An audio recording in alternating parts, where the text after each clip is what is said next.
사랑하는 성도 여러분, 지난 한 주 동안 우리 하나님의 신실하신 사랑 가운데 평안하셨습니까?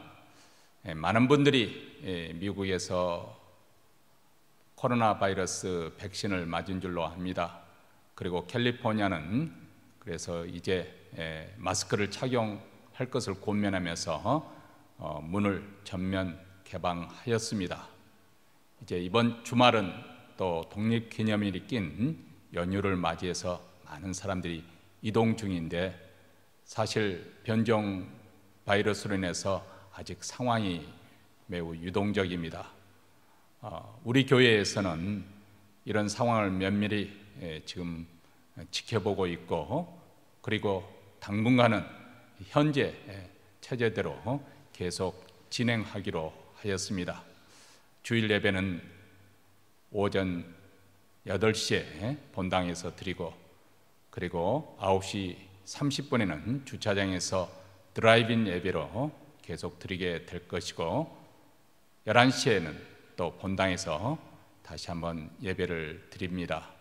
또 우리 주일학교는 교회 웹사이트를 통해서, 청소년들은 줌 온라인을 통해서 계속 진행하게 될 것입니다. 영상으로 가정에서 예배 드리는 분들에게 당부를 합니다.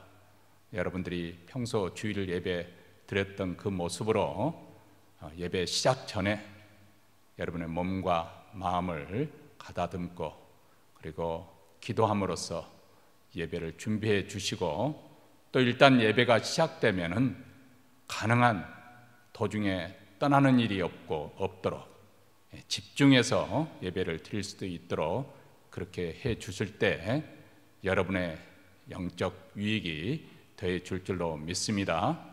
이제 사도신경으로 우리의 신앙을 하나님 앞에 고백함으로 주일 예배 드리겠습니다. 전능하사 천지를 만드신 하나님 아버지를 내가 믿사오며 그 외아들 우리 주 예수 그리스도를 믿사오니, 이는 성령으로 잉태하사 동정녀 마리아에게 나시고 본디오 빌라도에게 고난을 받으사 십자가에 못 박혀 죽으시고 장사한 지 사흘 만에 죽은 자 가운데서 다시 살아나시며 하늘에 오르사 전능하신 하나님 우편에 앉아 계시다가 저리로서 산 자와 죽은 자를 심판으로 오시리라. 성령을 믿사오며 거룩한 공예와 성도가 서로 교통하는 것과 죄를 사하여 주시는 것과 몸이 다시 사는 것과 영원히 사는 것을 믿사옵나이다. 아멘. 찬송가 168장 하나님의 나팔소리, 가사의 의미를 생각하시면서 다 함께 부르시겠습니다.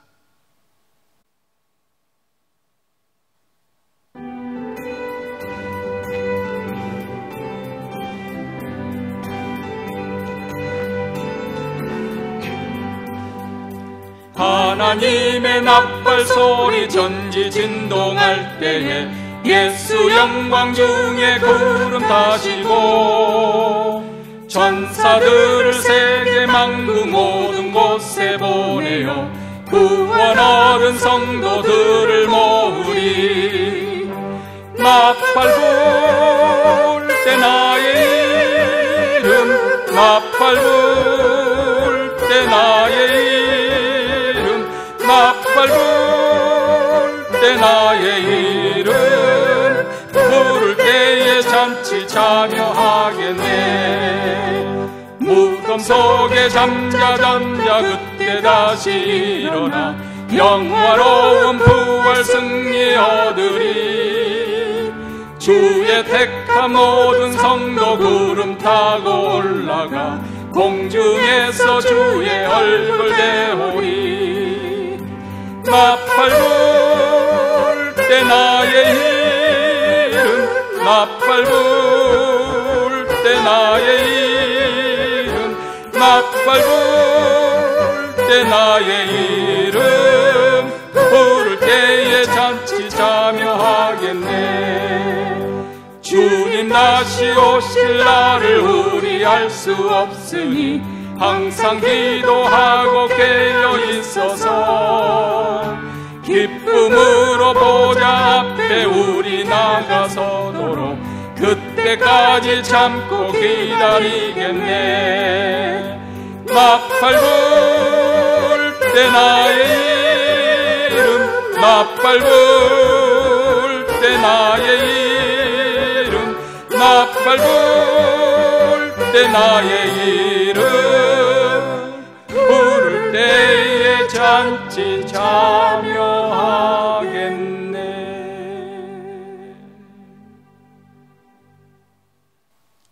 이 시간에는 서길수 장로께서 저희를 대표해서 하나님께 기도하시겠습니다. 우리 삶의 생명이시며 빛이시며 소망이시며 희망과 기쁨이 되시는 거룩하신 하나님, 존귀하신 하나님을 아버지라 부르면서도 참 사랑의 깊이와 뜻을 헤아리지 못하고 때로 잊고 사는 저희들에게 하나님의 말씀이 그리스도 예수 안에서 우리의 마음을 천국의 소망으로 세상을 향한 발걸음을 주님을 향한 축복의 길로 인도하심에 감사와 영광을 올려드립니다. 이 시간 성령으로 저희 모두에게 함께 하시어 감사함으로 머리 숙인 하나님의 자녀들에게 주님의 살아계심을 함께 하심을 체험할 수 있는 은혜로 예배를 인도하여 주시옵소서. 지난 한 주간도 주님 자녀로 살아가며 많은 감사할 일들로 채워주시고 모든 고난의 짐들을 내려놓게 하심에 감사를 드립니다. 코로나로 어려운 상황에서도 절망과 좌절을 믿음으로 극복하며 희망을 바라보게 하시고 항상 그러하셨듯이 내게 넘치는 은혜로 채워주셨습니다. 때가 어려울수록 도전이 많을수록 주님을 찾는 믿음을 주셔서 믿음의 길에서 방황하지 않고 기도로 주님 곁에 서 있게 지켜주심을 감사드립니다.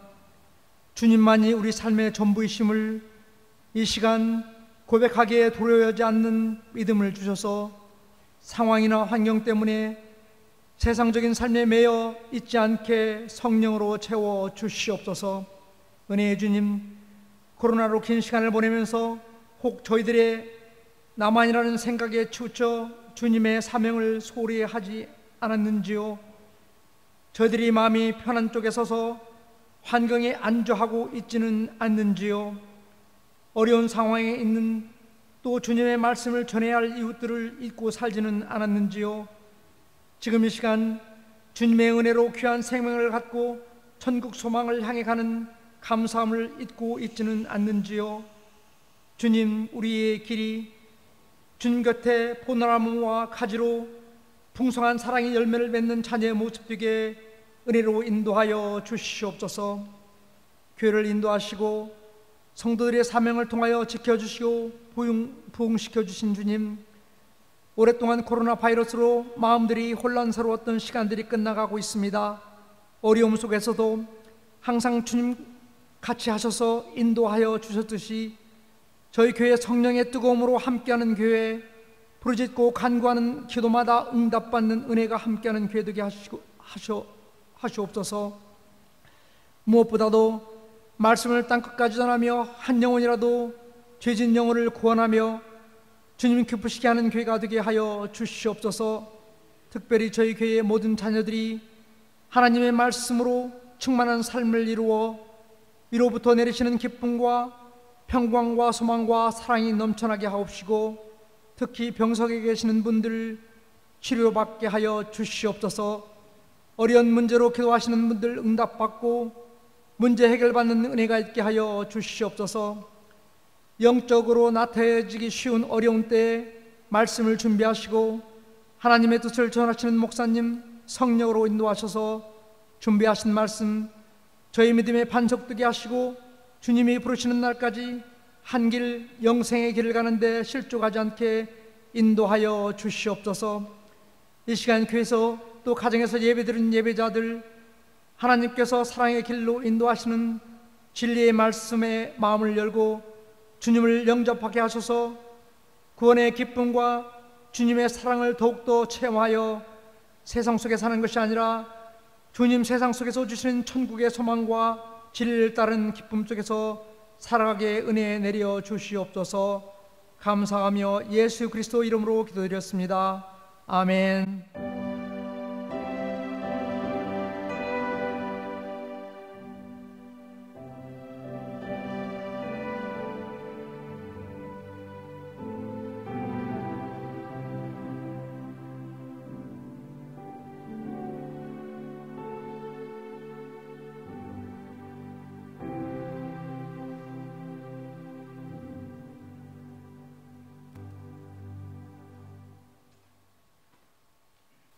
오늘 우리에게 주신 하나님 말씀 마태복음 24장 29절로부터 31절 말씀 다 같이 함께 읽겠습니다. 그날 환난 후에 즉시 해가 어두워지며 달이 빛을 내지 아니하며 별들이 하늘에서 떨어지며 하늘의 권능들이 흔들리리라. 그때 인자의 징조가 하늘에서 보이겠고 그때 땅의 모든 족속들이 통곡하며 그들이 인자가 구름을 타고 능력과 큰 영광으로 오는 것을 보리라. 저가 큰 나팔 소리와 함께 천사들을 보내리니 저희가 그 택하신 자들을 하늘 이 끝에서 저 끝까지 사방에서 모으리라. 아멘.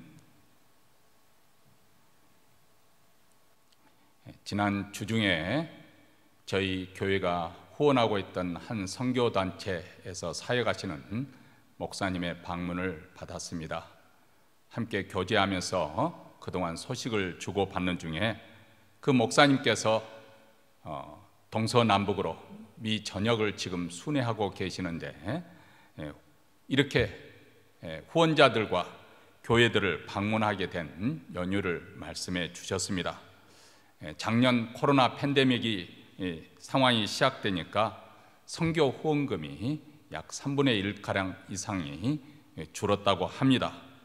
이것은 어쩔 수 없는 상황이라서 그냥 견뎌낼 수밖에 없다고 그렇게 처음에는 생각을 했습니다. 그런데 자기 자신은 선교 사무실에서 사역을 하면서 사례비를 받고 있지만은 선교 현장에 있는 선교사님들이 만약 선교비를 지원받지 못한다면 어떻게 사역할 수 있겠는가? 그 생각을 하니까 도저히 사무실에만 앉아 있을 수가 없었습니다. 그래서 새로 후원자들을 또 모으기 위해서라도 길을 떠나게 되는데 사실 내심 겁이 나더라는 것이죠. 왜냐하면 그때 미 전역에 코로나19이 확산되고 있는 그런 상황이었기 때문에 그래서 주위 사람들도 모두 말리고 떠나지 말라고 말렸다고 합니다. 자기 자신도 두려움 가운데 선뜻 용기를 내지 못하고 망설이고 있는데 문득 하나님께서 말씀을 주셨습니다.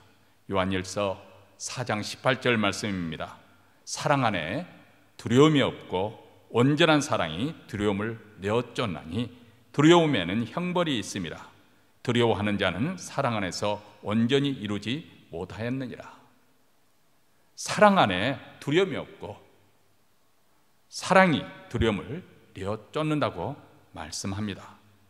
이 말씀에 목사님이 용기를 내어서 길을 떠났는데 놀랍게도 하나님께서 예비하신 분들을 만나게 해주시고 또 서로 연결되게 해주셔서 후원을 풍성하게 받을 수 있었다고 합니다. 그래서 선교사님들에게 계속해서 지원을 할 수 있었고 추진하던 프로젝트들도 더 탄력을 받아서 시작할 수 있었다고 그렇게 말씀하셨습니다. 사랑하는 성도 여러분, 여러분은 어떻습니까? 우리가 지난 몇 주에 걸쳐서 종말에 관한 메시지를 듣고 있습니다. 이 메시지 들을 때 여러분의 반응은 무엇입니까? 여러분의 신앙생활에 위로가 되고 힘이 되고 있습니까? 이것이 자극이 되고 분발로 이어지고 있습니까? 아니면 이것을 부정하고 싶고 회피하고 싶고 혹은 두려움과 공포를 느끼고 있습니까? 어느 쪽입니까?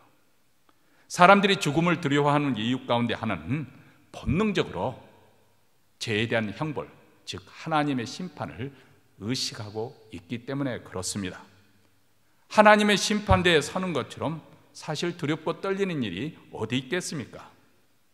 우리 하나님은 거룩하신 분입니다. 전혀 흠도 점도 없고 심지어는 해전하는 그림자도 없습니다. 완전한 거룩 가운데 빛 가운데 거하십니다. 그래서 천사들도 그분 앞에서는 정결하다고 말할 수가 없다는 것입니다. 여러분 기억하십니까? 이사야 선지자가 어느 날 성전에서 환상을 보았는데 하나님 보좌 주위에 날개가 6씩 달린 스랍들이 모셔 서 있습니다. 그런데 그들의 날개 둘로는 얼굴을 가리우고 둘로는 발을 가리우고 그리고 둘로는 홀홀 날아다니면서 외칩니다. 거룩하다, 거룩하다, 거룩하다. 만군의 여호와 그의 영광이 온 땅에 가득하시도다.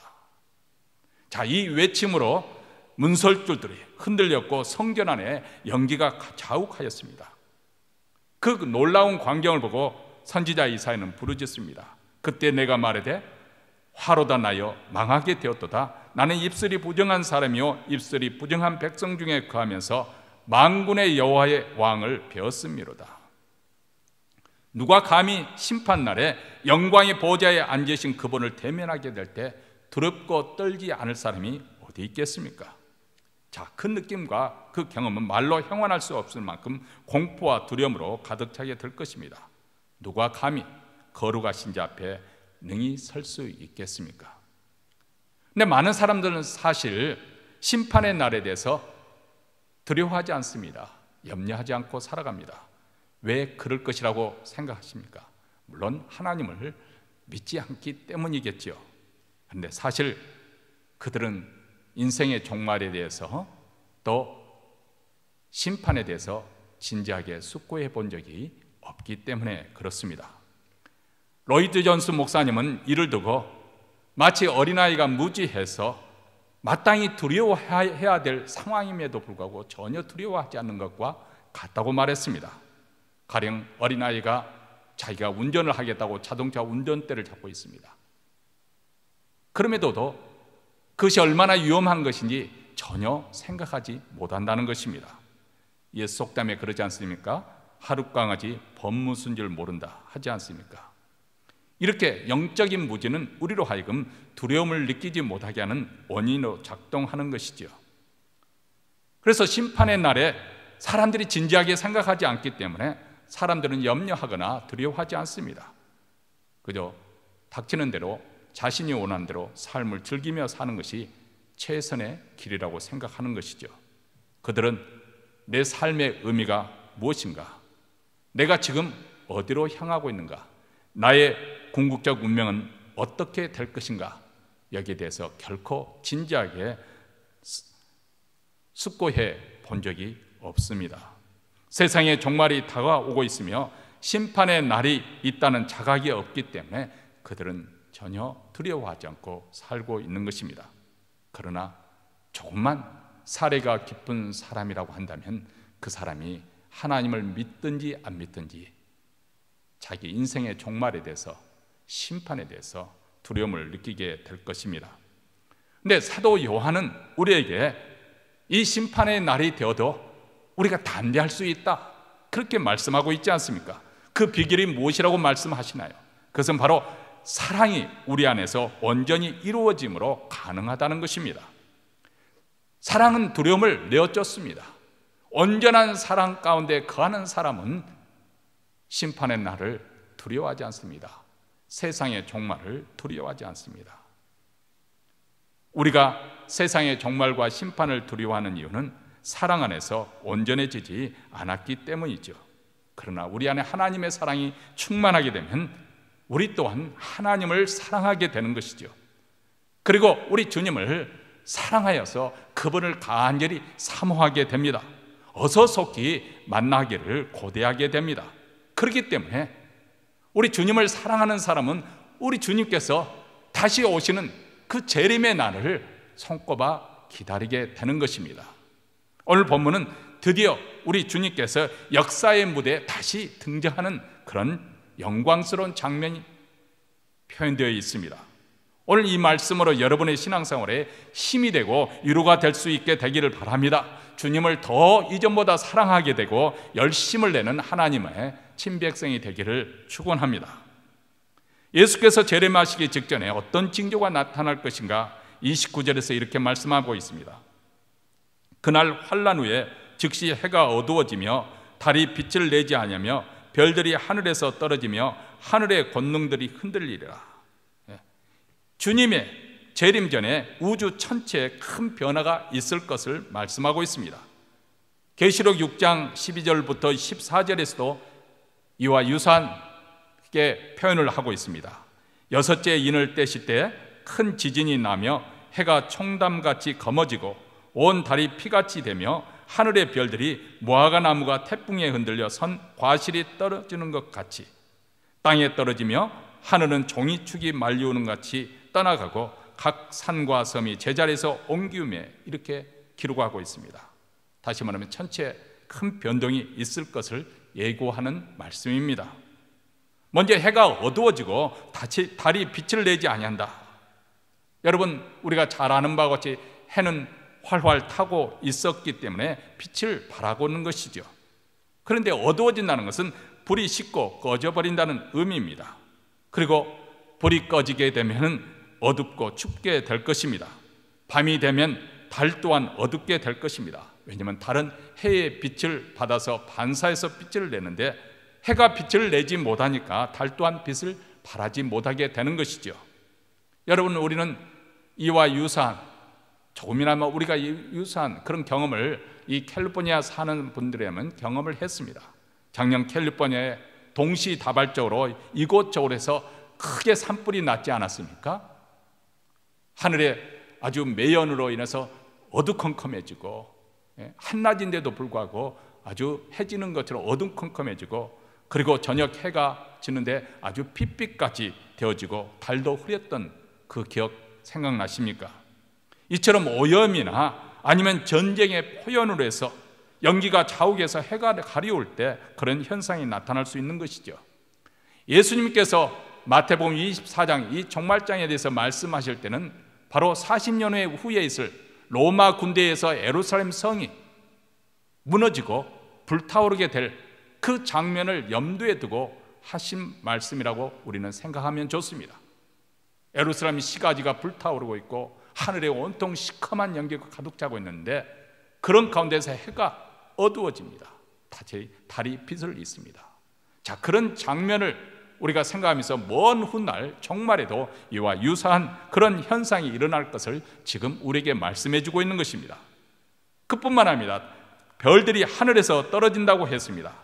해나 달이나 별은 우리가 다 아는 것 같이 하나님의 능력으로 인해서 공중에, 이렇게 우주의 공중에 떠 있습니다. 거기에 어떤 기둥이 있어서 아니면 어떤 기초가 있어서 떠 있는 것이 아니라 공중에 덩실하게 떠 있습니다. 그뿐만 아니고 또 자전하며 또 운행을 하고 있습니다. 무수한 별들이 서로 부딪히지 않고 자기 갈 길로만 가도록 우리 주님께서 붙잡아 주시고, 그리고 주님의 능력으로 이 모든 것이 운행되어지는 것입니다. 그런데 그 많은 무별들이 하늘에서 다 떨어질 것이다. 계시록 6장에서도 하늘의 별들이 무화과 나무가 태풍에 흔들려 선 과실이 떨어지듯 떨어질 것을 예고하고 있습니다. 그리고 또 하늘의 권능들이 흔들리리라. 성경에서 하늘의 권능들이라는 것은 영적 존재를 말할 때 의미를 할 때가 있는데, 특히 어둠의 세력, 공중의 세력을 잡은, 권세를 잡은 마귀를 우리는 해석할 수도 있겠습니다만, 바로 그런 의미에서 해석한다면 마귀의 권세, 또 어둠의 권세가 지금 흔들리고 있다, 무너지고 있다, 이런 표현이 되겠습니다. 그렇지만 여기는 이미 열간 해, 달, 별을 제외한 태양계 바깥의 모든 천체들이나 전 우주적인 파괴를 의미한다는 것이 자연스러울 것 같습니다.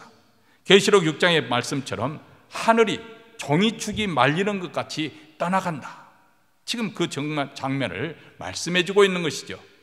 이것은 무엇을 우리에게 말씀하고 있냐면, 기존의 옛 질서, 죄로 인해서 불법으로 얼룩되는 옛 질서의 세상은 다 무너지고 새로운 질서가 도래하게 되는 것을 의미하고 있습니다. 새로운 창조, 새하늘과 새 땅을 창조하기 위함입니다.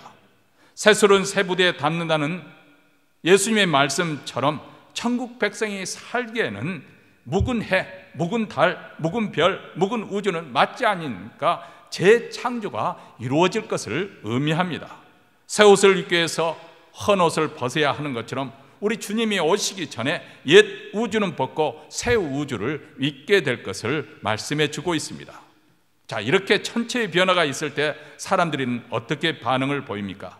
30절입니다. 그때 인자의 징조가 하늘에서 보이겠고 그때 땅의 모든 족속들이 통곡하며 인자가 오기 직전에 하늘에 어떤 징조가 있을 것이다.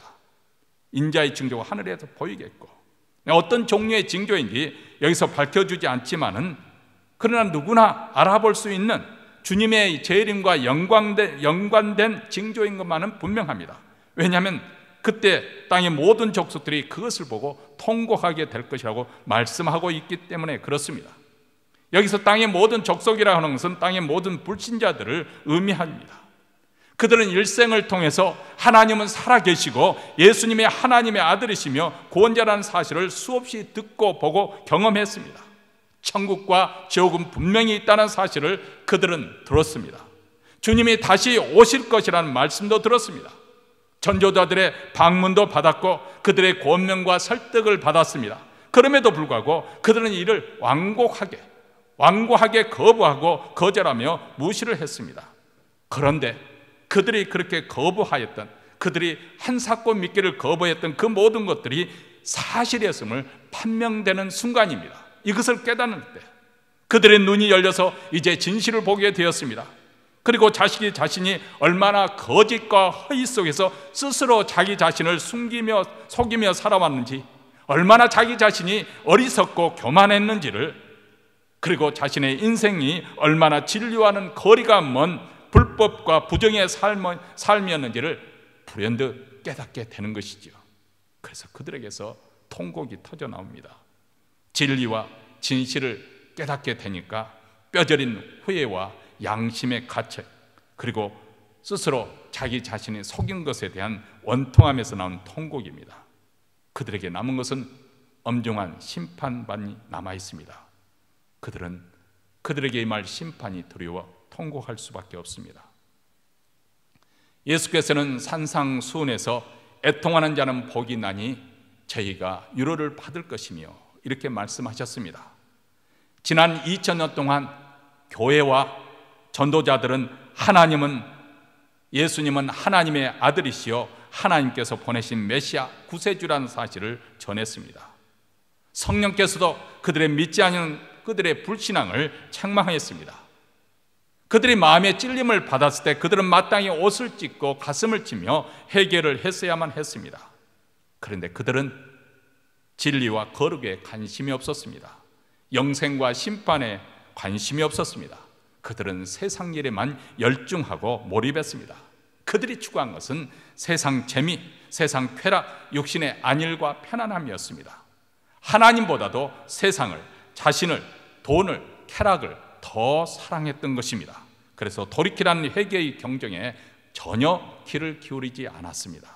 그런데 이제 하나님은 살아계시고 하나님의 말씀이 사실이라는 사실에 그들은 경악을 금치 못할 수밖에 없습니다. 말씀 그대로 주님이 다시 오셨다는 사실에 기절초풍을 할 지경입니다. 혼과 넉이 이미 다 빠져나갈 채로 혼비백산할 상황입니다. 사람들의 이런 상태를 요한계시록 6장에서도 이렇게 표현을 하고 있습니다. 계시록 6장 15절로부터 17절입니다. 땅의 임금들과 왕족들과 장군들과 부자들과 강한 자들과 각 종과 자주자가 굴과 산 바위 틈에 숨어 산과 바위에 이르되 우리 위에 떨어져 보좌에 앉으신 이의 낫에서와 어린 양의 진노에서 우리를 가리우라. 그들의 진노의 큰 날이 이르렀으니 누가 능히 서리요 하더라. 야, 얼마나 무섭고 두려웠으면 굴과 산과 바위 틈에 숨어서 주님의 진노에 피하기를 강구하겠습니까? 예수께서는 일찍이 그들에게 수고하고 무거운 짐진 자들아 다 내게로 오라. 내가 너희를 쉬게 하리라. 이렇게 초대하셨습니다. 그러나 그들은 무시하고 냉담하고 조롱하였습니다. 그런데 이제는 두려워서 차라리 바위덩어리가 나를 짓이겨서 가루가 된다 할지라도 주님의 진노로부터 가리우면 좋겠다고 달밤마의 그런 비명을 드리고 있습니다. 그런데 그날에는 아무도 주님의 대면을 피할 수 없을 것입니다. 모든 산자나 죽은 자들이 결국 하나님 심판대 앞에 서게 될 것입니다. 전도서에는 모든 것이 만물이 다 때가 있다고 했습니다. 지금은 바로 죄에서 돌이키고 애통하며 회개할 때입니다. 주께 돌아올 때입니다. 그래야 그분이 다시 오실 때 우리는 기쁨 가운데 그분을 맞이하게 될 것입니다. 그러나 지금 애통하지 아니하면 그날에는 통곡하게 될 것입니다. 드디어 역사의 무대에 영광의 주님께서 등장을 하십니다. 30절 하반절입니다. 그들이 인자가 구름을 타고 능력과 큰 영광으로 오는 것을 보리라. 자, 세상 모든 족속들이 전 우주적으로 임하시는 그 광경을 함께 보게 될 거라는 것입니다. 그리고 비로소 깨닫습니다. 그분이 영광스러운 하나님 아들이시며 만유의 주저가 되신다는 사실, 우리가 결코 소홀히 여겨서도 아니 되고 그분을 무시해서도 안 될, 냉대하거나 대적해서는 안 될 영광스러운 분이라는 것을 비로소 그들은 알게 된다는 것입니다. 처음 하나님의 아들이 이 땅에 오실 때는 자신의 목을 가눌 수 없는 유약한 갓난아이로 오셨습니다. 사실 이것만 해도 우리 엄청난 사건이지요. 이사야서 9장 6절에는 이는 한 아기가 우리에게 낳고 한 아들을 우리에게 주신 바 되었는데 그 어깨에는 정사를 메었고 그 이름은 기묘자라 모사라 전능하신 하나님이라 영존하시는 아버지라 평강의 왕이라 할 것입니다. 하나님께서 친히 우리 육신의 모양으로 이 땅에 찾아오신 것입니다. 그런데 사람들은 그분을 알아보지 못했습니다. 그분은 세계의 중심인 로마 황실에서 태어나지 않았고 변방인 팔레스타인 한 마구간 마을 구유에 태어났기 때문에 그렇습니다. 아주 가난하게 소박하게 겸손히 우리를 찾아왔습니다. 그래서 사람들은 그분을 하찮게 여기고 무시하고 멸시했습니다. 결국 그분을 미워하여 십자가에 못 박아 죽였습니다. 그런데 이제 다시 오실 우리 예수님, 주님은 왕 중의 왕이십니다. 만유의 주가 되십니다. 영광의 주로 심판의 주로 다시 오시는 것입니다. 구름을 타고 능력과 큰 영광으로 오십니다. 여기서 구름을 타고 오신다는 것은 여러 가지 의미가 함축되어 있습니다. 먼저 이것은 초자연적인 재림을 의미하는 것입니다. 그리고 성경에서는 본래 구름이라고 하는 것은 하나님의 임재를 상징하는 것을 우리는 압니다. 여기서도 임자의 임재, 바로 우리 주님이 임재하는 것을 강조해주는 그런 뜻이 들어 있습니다. 그리고 또한 능력과 큰 영광으로 오신다고 말씀하고 있습니다. 그분은 이제 만유의 주로서 우주 전체를 지배하시는 전능자의 권위를 가지고 찾아오십니다. 하나님께서 십자가에 죽으셨던 예수님을 영화롭게 하셨어요. 사실이 이제 온 천하에 그렇게 알려지는 것입니다. 그래서 하늘에 있는 자나 땅에 있는 자들이나 땅 아래에 있는 자들이 모든 무릎을 예수의 이름 앞에 꿇게 하시고 모든 입으로 예수 그리스도를 주라 신하게 하시고 그분이 이제 세상을 심판하시고 통치하실 자의 권위와 영광으로 다시 오시는 것입니다. 31절에 보니까 저가 큰 나팔 소리와 함께 천사들을 보내리니 저희가 그 택하신 자들을 하늘 이끝에서 저 끝까지 사방에서 모으리라 이렇게 말씀을 하고 있습니다. 큰 나팔 소리, 이 나팔 소리는 구약에서 전쟁의 시작을 알리는 개전 아니면 승리 또는 심판의 날을 상징하고 있습니다. 그렇기 때문에 이 큰 나팔 소리, 여기서는 믿지 않는 자들에게는 심판과 멸망의 선언이죠. 반면에 신실하게 믿음을 지키는 자들에게는 고난의 끝을 의미합니다. 구원의 완성을 의미합니다. 악에서 우리가 완전히 승리했음을 알리는 신호가 되는 것입니다. 끝까지 믿음을 지키는 자에게는 승리를 알리는 소리가 될 것이고 악인들에게는 심판을 알리는 소리입니다. 이때 택하신 자들을 하늘 이 끝에서 저 끝까지 사방으로 모으리라 이렇게 말씀합니다. 사랑하는 성도 여러분, 지금 우리가 살고 있는 이 세상에는 악과 선, 불의와 의가 아주 뒤엉켜서 혼탁합니다. 거짓과 사실, 진실과 허위가 뒤엉켜 있습니다. 그래서 악한 자들이 득세하기도 합니다. 오히려 믿는 자들이 고난을 당하기도 합니다. 근데 우리 주님이 재림하실 때는 더 이상 선과 악을 혼탁시키지 않으시고 분리하신다는 것입니다. 알곡과 쭉정이 양과 염소를 구별하여 분리하겠다는 것입니다. 알곡은 창고에 들이고 쭉정이는 모아서 불에 태우겠다는 것입니다. 여러분은 우리에게 이 사실이 얼마나 큰 위로가 되고 그리고 힘이 되는지 모릅니다. 우리 하나님은 살아계십니다. 우리 하나님은 결코 선과 의와 불의를 혼동하지 않으십니다. 다만 아직 때가 익지 않았기 때문에 악이 무르익고 불의가 가득 차게 되었을 때 비로소 그때 하나님의 심판이 임하게 되는 줄 믿습니다. 누가복음 21장 28절에 이런 일이 시작되거든 일어나 머리를 들라 너희 구속이 가까웠느니라. 얼마나 마음이 뜨거워지는 말씀입니까? 재림의 여러 가지 징조들을 있을 때 성도들 또한 얼마나 고난, 고통을 당하겠습니까? 환난으로 얼마나 힘들겠습니까? 그런데 주님께서 성도들에게 머리를 들라고 말씀하십니다. 행여나 낙심하여 쓰러져 누워있지 말고 밤이 깊을수록 새벽에 가까웠다는 것을 알고 환난이 있을 때마다 구원의 날이 더 가까웠음을 알고 주님의 오실 날이 처음보다 지금 더 가까이 왔다는 것을 알고 머리를 들라 이렇게 우리에게 말씀을 하십니다. 마음이 뜨겁지 않습니까? 사랑하는 성도 여러분, 여러분은 어떻습니까? 여러분은 임박한 하나님의 진노와 심판에 대해서 준비되셨습니까? 우리 주님이 다시 오실 날 그날을 맞이할 준비가 되어 있습니까? 하나님의 심판으로부터 하나님의 진노로부터 건짐을 받았습니까? 구원이란 무엇을 말씀하는 것일까요? 그것은 가장 1차적으로 하나님의 무서운 진노와 심판에서부터 건짐을 받는 것을 의미합니다. 로마서 1장 18절에 하나님의 진노가 불의로 진리를 받는 사람들의 모든 경건치 않음과 불의에 대하여 하늘로조차 나타나느니, 우리가 받은 구원은 바로 이 하나님의 진노로부터 건짐을 받는 것입니다. 심판으로부터 건짐을 받는 것입니다. 사도 요한은 환상 가운데 예수의 보혈로 구원함을 받은 거룩한 성도들이 흰옷을 입고 손에는 정료가지를 쥐고 하나님을 찬송하고 찬양하는 모습을 보았습니다. 계시록 7장 9절로부터 10절 말씀입니다. 이일 후에 내가 보니 각 나라와 족속과 백성과 방언에서 아무라도 능히 셀 수 없는 큰 무리가 흰옷을 입고 손에 정료가지를 듣고 보좌 앞과 어린 양 앞에서 서서 큰 소리로 외쳐 가로되 구원하심이 보좌에 앉으신 우리 하나님과 어린 양에게 있도다.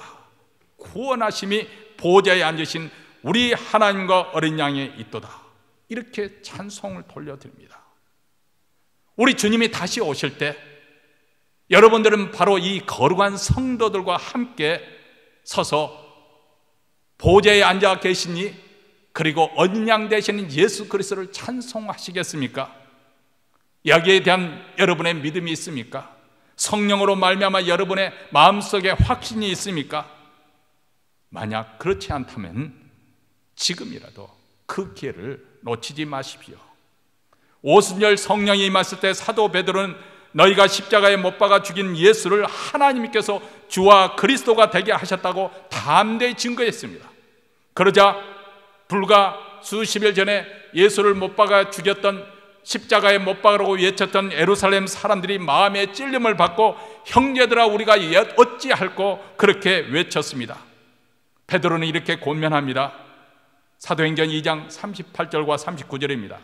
베드로가 가로되 너희가 회개하여 각각 예수 그리스도의 이름으로 세례를 받고 제사함을 얻으라. 그리하면 성령을 선물로 받으리니 이 약속은 너희와 너희 자녀와 모든 먼데 사람 곧 주 우리 하나님의 얼마든지 부르시는 자들에게 하신 것이라. 자, 여기에 사도 베드로의 설교, 사도행전 2장에 나오는 사도 베드로의 설교의 핵심은 무엇입니까? 이 패역한 세대에서 구원을 받으라. 이 망하고 있는 이 세대 가운데, 이 세상 가운데서 구원함을, 건짐을 받으라고 메시지를 전파하고 있습니다. 임박한 진노에서를 피하라는 것입니다. 그러므로 주 예수를 믿으십시오. 정말 믿습니까? 그분이 정말 여러분의 주님 되심을 믿고 있습니까? 그분이 우리 죄의 형벌을 담당하기 위해 십자가에 지셨습니다. 우리 대신 그분에게 하나님의 진노의 잔이 부어졌습니다. 우리 대신에 그분이 저주를 대신 담당하셨습니다. 십자가의 죽음은 우리가 받을 형벌을 대신한 하나님의 형벌입니다. 본래 우리는 지옥에 갈 수밖에 없는 죄인들이었습니다. 하나님의 자비, 하나님의 은혜, 사랑, 긍휼, 용서를 구할 수도 없는 그런 배은망덕한 그런 악한 자고 완고한 자들이었습니다. 거룩하신 하나님 앞에 감히 설 수가 없는 자입니다. 그런데 우리가 아직 죄인 되었을 때 그리스도께서 우리를 위하여 십자가에 죽으셨습니다. 이로써 하나님께서 우리를, 죄인된 우리를 얼마나 사랑하시는지 그것을 확증해 주셨습니다. 죄에 대한 하나님의 심판은 분명히 있습니다. 그런데 십자가에 못 박히신 예수 그리스도를 우리가 온전히 믿고 의지하고 나오는 자는 하나님의 진노와 심판이 지나갔습니다. 왜냐하면 우리 주님이 대신 담당하셨기 때문입니다. 사망이 지나가고 생명을 얻었습니다. 어둠의 나라에서 빛의 나라, 하나님의 아들의 나라로 옮김을 받았습니다. 이제는 우리는 심판의 날을 두려워하지 않습니다. 주님이 다시 오실 것을 우리는 고대하게 됩니다. 사랑하는 그 주님이 다시 오시게 된다면 우리는 기쁨이 충만해 환희가 벅차올라 환희 가운데서 주님을 영접하게 될 것이고, 그리고 어린 양 혼인잔치에 참여하게 될 것입니다. 사랑하는 성도 여러분, 세상의 종말과 주님의 재림에 가까울수록 혼란스럽다고 요동하지 마십시오. 두려워하지 마십시오. 오히려 십자가에 달리신, 십자가에 나타난 하나님의 사랑, 그 사랑에 깊이 창념하시기 바랍니다. 충만하시기 바랍니다. 거기에 나타난 하나님의 사랑의 깊이와 높이, 길이와 넓이를 측량해 보시기 바랍니다.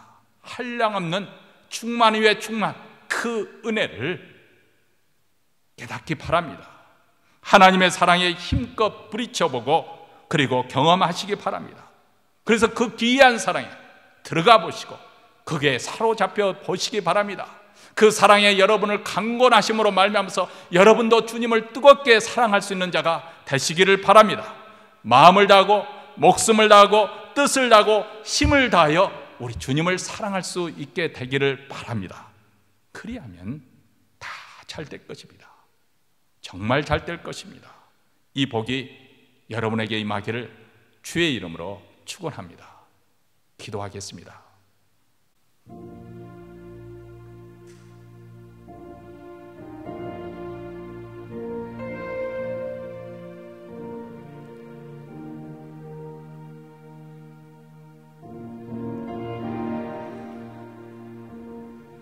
사랑하는 성도 여러분, 우리 주님이 더디 오신다고 생각하십니까?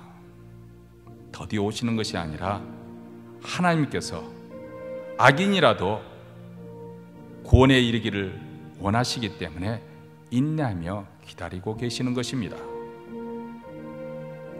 여러분은 지금 어디에 있습니까? 세상에 정말 우리 주님을 보면서 두려워하고 계십니까? 아니면 그날을 보면서 우리 주님이 어서 속히 오기를 손꼽아 기다리고 있습니까? 주님의 사랑이 여러분 안에 없다고 한다면 주님이 다시 오시는 그날이 두려움이 될 수밖에 없습니다. 세상의 종말에 대한 두려움으로 여러분 마음은 전전긍긍하게 될 것입니다. 그러나 여러분의 마음속에 하나님의 사랑을 맛보고 그 감격 속에 살아간다면, 하나님에 대한 사랑이 여러분 마음속에 있다고 한다면 우리 주님을 목말하게 될 것이고, 그래서 어서 속히 우리 주님이 다시 오시기를 손꼽아서 기다릴 것입니다. 여러분은 지금 어디에 서 있습니까? 하나님 아버지, 그날이 될 때 우리도 뭇 성도들과 같이 흰옷을 입고 손에 종려 가지를 들고 보좌에 앉으신 이와 어린 양 예수 그리스도를 찬송하며 구원하심이 어린 양과 보좌에 앉으신 이에게 있도다 찬송하는 자리에 서기를 원합니다. 두려움으로 전전긍긍하며 주님의 재림을 기다리는 것이 아니라 기쁜 마음으로 즐거워하며 또 환희에 벅차서 주님을 맞이하게 되기를 원합니다. 오늘 말씀을 듣는 우리 사랑하는 성도들에게 성령께서 만져주심으로 말합니다. 하나님의 사랑에 깨달은 하나님의 사랑의 눈이 열리고 체험되어지는 놀라운 축복이 되게 하시고 그 심령 속에 하나님에 대한 사랑으로 가슴이 벅차오르는 그런 경험이 있게 하옵소서. 이제 예배의 순서에 따라 정성껏 준비한 예물을 가지고 하나님 나라에 바쳐 드립니다. 세상에는 이 물질 때문에 생명을 해하고 돈이 우상이 되어 일생을 종노릇하고 있지만은 그러나 하나님께서 이 모든 것으로부터 우리를 해방시켜 주시고 우리의 주가 되어 주셨습니다.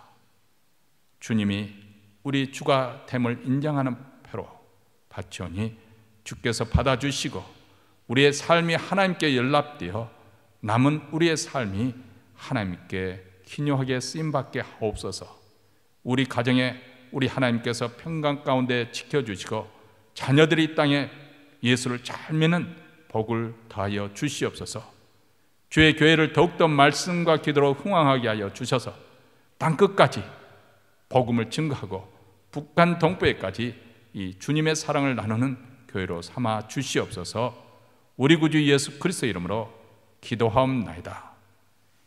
이제는 우리 구주 예수 그리스도의 은혜와 하나님 아버지의 무한하신 사랑과 성령의 교통하심이 날로 우리 주님이 다가오고 있음을 손꼽아 기다리며 이전보다 더 주님 나라를 위해서 충성하며 열심을 내기로 다짐하며 이 자리를 떠나는 사랑하는 주의 백성들 위해 그리고 그 가정과 기업 위에 교회 위에 영원토록 함께 있을지어다. 아멘.